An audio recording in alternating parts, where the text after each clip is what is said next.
On our big story tonight, local and federal authorities are still investigating exactly what may have caused a train to derail in Stillwater County Saturday morning.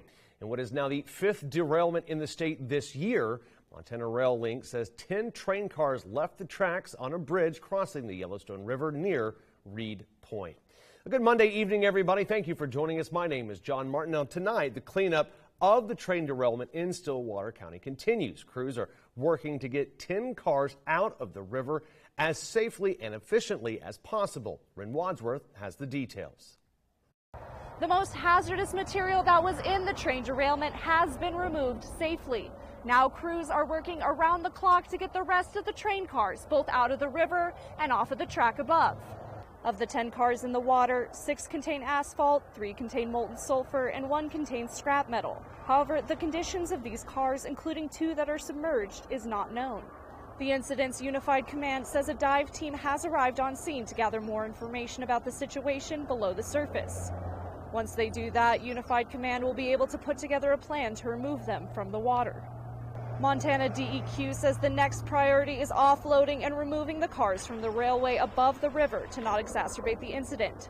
But with Montana's unpredictable weather, there's concern about potential impacts to those cleanup efforts. We're getting weather reports several times a week, and we're also watching the flows. So we're getting that information, and yes, that could impact the response. The high water level adds a whole nother level of danger, responder safety, and just logistically being able to work in these conditions. Both the bridge and the track are owned by Montana Rail Link, so they will incur the cost to repair this main thoroughfare.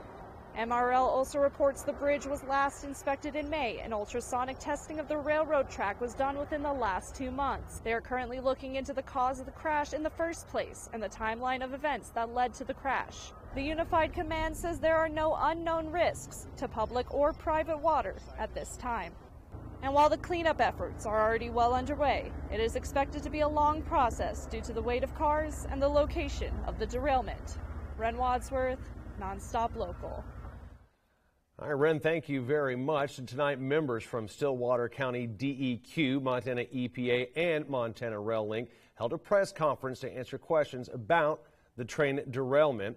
Joni Sandoval with the EPA says that state and federal, as well as Fish, Wildlife, and Parks agents, will work together to assess the scene to determine if there are any impacts to the wildlife.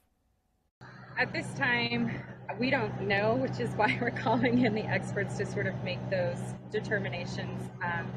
But what we are concerned about is, the wild fish and wildlife potentially coming into contact with the product would be something that would be obvious. But I'm sure they'll look into it on a much deeper level as far as like the aquatic and benthic populations in the river and so forth. For local residents living in the area, there will also be a public meeting about the derailment and response. That's on Wednesday. That's going to take place at Columbus High School's gym at 7 p.m. The address is on your screen right now.